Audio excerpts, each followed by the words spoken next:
আপনাদের সমর্থন, আপনাদের ইনপুট ছাড়া কোনোভাবেই আমরা এই মহাযজ্ঞের কাজ শুরু করতে পারতাম না। যে এতদিন হয়ে গেল, এত আলোচনা হলো, সংস্কার কি করছি আমরা, আমরা কি বসে আছি নাকি?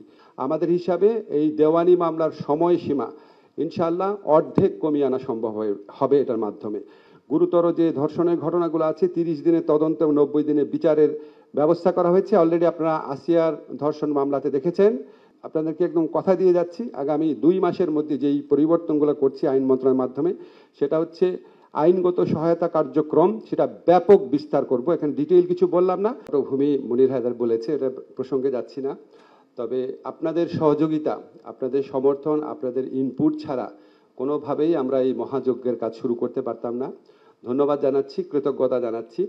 সেই সাথে সাথে আপনাদের মনে একটা প্রশ্ন আসে, আমরা প্রায় শুনি, পত্রিকাতে পড়ি, যে এতদিন হয়ে গেল, এত আলোচনা হলো, সংস্কার কি করছি আমরা, আমরা কি বসে আছি নাকি? একটু বিনীতভাবে জানাই, আমাদের অলরেডি বাস্তবায়নযোগ্য যে সংস্কার আছে, সেই সংস্কারগুলো আলাদা করে আমরা বাস্তবায়ন শুরু করেছি। আমি তো পুরোটা বললে অনেক সময় লাগবে, শুধুমাত্র আইন মন্ত্রণালয়ের অধীনে বা আইন মন্ত্রণালয়ের উদ্যোগে কি কি সংস্কার হয়েছে সেটা আপনাদেরকে একটু খুব সংক্ষেপে বলি। যেমন আমরা সুপ্রিম কোর্টের বিচারক নিয়োগ অধ্যাদেশ 2025 প্রণয়ন এবং জারি করেছি। একটু বলে রাখি, সমস্ত সংস্কার কিন্তু আমরা বিচার বিভাগীয় সংস্কার কমিশনের প্রস্তাব ক্রমে অনেকগুলা কনসালটেশন মিটিং করে, আপনাদের এখানে অনেক আছেন এসব কনসালটেশন মিটিংয়ে এসছেন, 11টা কনসালটেশন মিটিং করেছি আমরা, করার মাধ্যমে আমরা এই অধ্যাদেশ এবং আইনগুলা নতুন আইন প্রণয়ন করেছি। সুপ্রিম কোর্ট বিচারক নিয়োগ অধ্যাদেশ 2025 এটা প্রণয়ন এবং জারি করেছি, এবং এটার অধীনে প্রথমবারের মতো বাংলাদেশের ইতিহাসে গণবিজ্ঞপ্তির মাধ্যমে সমস্ত আইনজীবী, যোগ্য আইনজীবী সুপ্রিম কোর্টে বিচারক হওয়ার সুযোগ রাখা হয়েছে। আমরা দেওয়ানি কার্যবিধির সংশোধন করেছি, এবং এখানে এখন আপনার বাদীকে দিনের পর দিন আদালতে দাঁড়িয়ে মৌখিক জবানবন্দি দিতে হবে না, এফিডেভিট আকারে দেওয়া যাবে। পৃথকভাবে জারি মামলা করতে হবে না, ইচ্ছামতো মামলা ডেফার করতে হবে না। আমাদের হিসাবে এই দেওয়ানি মামলার সময়সীমা ইনশাআল্লাহ অর্ধেক কমিয়ে আনা সম্ভব হবে এটার মাধ্যমে। নারী ও শিশু নির্যাতন দমন আইন সংশোধন করেছি, পৃথক শিশু ধর্ষণ অপরাধ ট্রাইব্যুনাল গঠনের বিধান করা হয়েছে। গুরুতর যে ধর্ষণের ঘটনাগুলো আছে 30 দিনের তদন্ত এবং 90 দিনের বিচারের ব্যবস্থা করা হয়েছে। অলরেডি আপনারা আসিয়ার ধর্ষণ মামলাতে দেখেছেন, 30 দিন না, আমরা ওখানে 14 দিনের মধ্যেই রায় পেয়েছি। সাক্ষী নিরাপত্তা ভাতার ব্যবস্থা করা হয়েছে। ছেলে শিশু বলাৎকারকে পৃথক অপরাধ হিসাবে চিহ্নিতকরণ করা হয়েছে। আমরা পাওয়ার অফ অ্যাটর্নি বিধিমালা সংশোধন করেছি, এটা আমাদের প্রবাসী ভাইদের অনেক দিনের দাবি ছিল। এখন পাসপোর্ট যদি নাও থাকে, পুরনো পাসপোর্টে নো ভিসা রিকোয়ার্ড স্টিকার থাকলে কিংবা জন্ম সনদ থাকলে বিদেশ থেকে পাওয়ার অফ অ্যাটর্নি সম্পাদন করতে পারবেন। আমরা বিভিন্ন আদালতে 8টা বিভাগীয় আদালতে তথ্য সেন্টার স্থাপন করেছি, এটা আরও বাড়াবো। বিবাহ নিবন্ধন বিধিমালা সংশোধন করে বৈষম্যমূলক বিধান, জেন্ডার বৈষম্যমূলক বিধান বাতিল করেছি। অনলাইনে বিবাহ ও তালাক নিবন্ধন করার বিধান সংযোজন করা হয়েছে।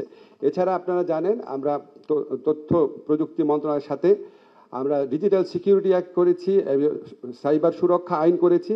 এই সাইবার সুরক্ষা আইন করতে গিয়ে আমরা 23টা ড্রাফট করেছি, এবং আমরা প্রায় 16টা কনসালটেশন মিটিং করেছি বিভিন্ন স্তরে, এবং এটা বোধহয় বাংলাদেশের ইতিহাসে প্রথম সাইবার সুরক্ষা আইন, যে আইনের কোনো সমালোচনা করা হয় নাই। আমার সাথে অ্যামনেস্টির প্রতিনিধিরা 2 দিন আগে দেখা করেছিল, এবং আমি খুব অবাক হয়েছি, তারা পর্যন্ত আমাদের এই আইনটার প্রশংসা করেছে।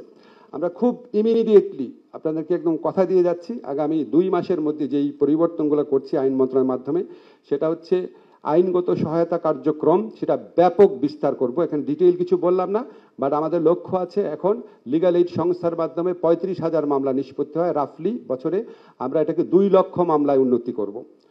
আমাদের বিচার বিভাগের সচিবালয় স্থাপন, এটা 2 মাস না হলেও কাজ শুরু হয়ে যাবে। এটা আমরা ড্রাফট ল হয়ে গেছে, আমরা সুপ্রিম কোর্টের সাথে একসাথে মিলে করছি। আপনারা জানেন এটা সিভিল সোসাইটির দীর্ঘদিনের দাবি ছিল। গুম আইন প্রণয়নের জন্য আমরা 2টা কনসালটেশন মিটিং করেছি, আরেকটা করে এটা ফাইনাল করে ফেলবো। ফৌজদারি কার্যবিধির আমরা ব্যাপক সংস্কার করছি, এবং সেখানে মামলা দায়েরের আগে, আপনারা জানেন মিথ্যা মামলা হচ্ছে, তো মামলা দায়েরের আগেই, মামলা একদম ফাইনাল স্টেজ আনুষ্ঠানিকভাবে বিচার শুরু হওয়ার আগেই অভিযোগের সত্যতা নির্ণয় প্রাথমিক নিরীক্ষণের ব্যবস্থা রাখা হচ্ছে। মামলা দায়েরের 48 ঘন্টার মধ্যে যাদের বিরুদ্ধে মামলার কোনো ভিত্তি নাই তাদেরকে বাদ দেওয়ার ব্যবস্থা করা হচ্ছে। প্লি বার্গেইন, এটা আমাদের দেশে ছিল না, আপনারা জানেন ইন্ডিয়াতে পর্যন্ত রয়েছে, পৃথিবীর অন্যান্য অনেক দেশে রয়েছে। ছোটখাটো অপরাধ যেখানে 7 বছর পর্যন্ত কারাদণ্ড হওয়ার বিধান আছে, সেখানে আমরা প্লি বার্গেনিং এর ব্যবস্থা রাখছি। গ্রেফতার এবং আটক সম্পর্কে আপিল বিভাগের যে নির্দেশনা আছে সেটা আমরা সিআরপিসির মধ্যে ঢুকাচ্ছি। ন্যূনতম সময় তদন্ত বিচার সম্পন্ন করার ব্যবস্থা করছি। প্রযুক্তির মাধ্যমে সাক্ষ্য গ্রহণ করা, মিথ্যা মামলা বিচারক নিজে নিজে স্বতঃপ্রণোদিতভাবে ব্যবস্থা নেবে, এই ধরনের আরো অনেক বিধান আনতে যাচ্ছি। এটা নিয়ে কালকে একটা খুব ব্রড বেসড কনসালটেশন হবে। এছাড়া আমরা অধস্তন আদালতে বদলি নীতিমালা, বিচারকের পদায়ন সম্পর্কিত বিধি প্রণয়ন, জুডিশিয়াল সার্ভিসের সদস্যদের আচরণ বিধান, সেগুলি আমরা জারি করতে যাচ্ছি। বাংলাদেশ জুডিশিয়াল সার্ভিস কমিশনের মাধ্যমে আদালতে সহায়ক কর্মচারী নিয়োগ এবং নিয়োগ বিধি সংশোধন করছি। আমরা 8টা বিভাগীয় আদালতকে সম্পূর্ণ পেপারলেস আদালত করার জন্য ইউএনডিপির সাথে একটা প্রজেক্টে কাজ করছি। আপনাকে যেগুলি বললাম এটা শুধুমাত্র আইন মন্ত্রণালয়ের উদ্যোগে হয়েছে। একটা শুধু আমরা তথ্য প্রযুক্তি মন্ত্রণালয়ের সাথে করেছি, বাকিগুলো আমরা করেছি। এছাড়া বিভিন্ন মন্ত্রণালয়ের পক্ষ থেকে, যেমন আপনাদের একটু করে জানিয়ে রাখি, আমাদের যে স্বরাষ্ট্র মন্ত্রণালয় আছে সেখান থেকে আপনার পৃথকভাবে পুলিশদেরকে নিয়ে একটা তদন্ত ইউনিট করা, যারা তদন্ত ইউনিটে যারা পুলিশ থাকবে তারা অন্য কোনো জায়গায় বদলি হবে না, স্পেশালাইজেশন করার জন্য। আর এটা হচ্ছে পুলিশের মধ্যে একটা ইন্টারনাল অ্যাকাউন্টেবিলিটি মেকানিজম এস্টাবলিশ করা হচ্ছে। আর্থিক খাতে আপনারা জানেন অনেক সংস্কার করা হচ্ছে। দুর্নীতি দমন কমিশন নিয়ে যে সংস্কার প্রস্তাবগুলো করা হয়েছে সেটা, এবং ইলেকশন কমিশন সংস্কার কমিশনের মাধ্যমে, সেগুলির অধিকাংশ আমরা আগামী 2 মাসের মধ্যে করে ফেলবো। আমি আরো দীর্ঘ বর্ণনা দিয়ে আপনাদের ভারাক্রান্ত করছি না, শুধু আপনাদের একটা জিনিস আশ্বস্ত করছি, আমরা এই সংস্কারের ব্যাপারে প্রচন্ড সিরিয়াস এবং আমরা অলরেডি কাজ শুরু করেছি। এবং আমরা আশা করি আপনারা আরো বড় ধরনের সংস্কারের ক্ষেত্রে যে জুলাই সনদ আপনারা এগ্রি করতে পারবেন, সেই জুলাই সনদ এগ্রি করার মাধ্যমে আমাদের এই বড় ধরনের সংস্কার কাজে আরো অগ্রগতি সাধিত হবে। আমরা এই ব্যাপারে